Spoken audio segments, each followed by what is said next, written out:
Je m'appelle Pascal Janicieski, je suis maire de Monceau-et-Charnans depuis 2008, donc c'est mon deuxième mandat.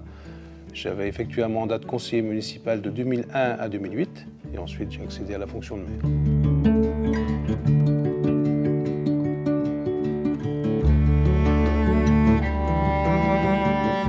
Mon charmant village de Monceau est situé à 512 mètres d'altitude en moyenne.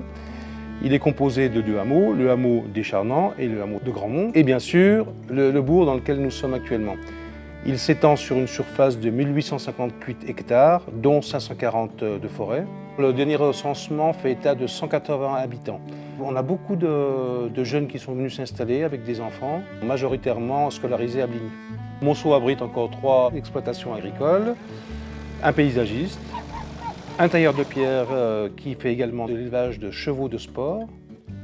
Nous avons également une dame qui fait de l'éthologie. Plusieurs micro-entreprises font partie du tissu économique de Monceau.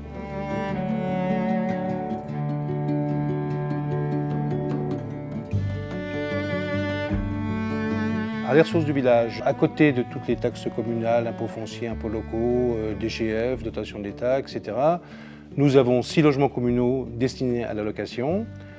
Nous avons la location de la chasse, les affouages et la vente de bois, ce qui est loin d'être négligeable en fonction des années.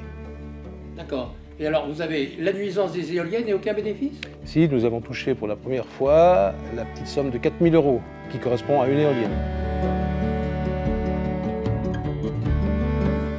Les motivations. C'est un peu une opportunité qui s'est présentée à moi. L'ancien maire m'a demandé de rejoindre sa liste en 2001, donc j'ai fait un premier mandat. Et en 2008, lui ne souhaitait pas se représenter et il a annoncé au conseil municipal que j'étais son remplaçant. Donc au départ, je n'avais aucune idée, c'est vraiment fait naturellement, j'ai saisi une opportunité. J'avoue que ça me plaît, je me suis même fait élire à la vice-présidence de la nouvelle communauté de communes. La fusion de Bligny-sur-Ouche et de Pouillon-l'Auxois est à mon avis une grande réussite. Sans fausse flatterie, le président Courteau, aidé de tous les services administratifs et de l'exécutif, a vraiment mené la fusion à bien. Je pense que c'est maintenant qu'on pourra commencer à proposer de réels projets.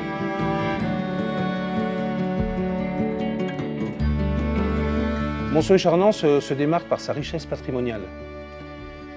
Monceau possède 3 lavoirs, dont le fameux lavoir de Fontenelle, construit sur un site gallo-romain, l'église Saint-Vincent, qui est également remarquable, l'église Templière des Charnans, qui a été rénovée par une association, et bien sûr le moulin symbole de Monceau-et-Charnans.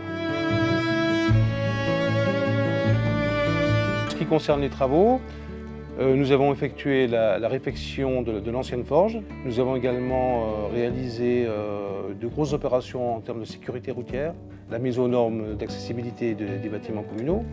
Nous avons rénové le lavoir de Fontenelle. Nous avons acheté également un chapiteau pour doubler la capacité de la salle des fêtes. Nous avons en projet la réfection de la cour de la salle des fêtes, puis l'aménagement du terrain derrière la salle des fêtes. Je dirais que Monceau, c'est un village très agréable à vivre. Ça manquait ces derniers temps de convivialité parce que les associations qui justement resserrent les liens n'étaient plus existantes. Mais nous avons des projets justement pour recréer un comité des fêtes, des projets communaux. C'est un petit peu tôt pour vous en parler actuellement, mais on fera tout aussi pour regrouper les gens un peu dans le même état d'esprit que nous avons quand nous organisons les feux de la Saint-Jean.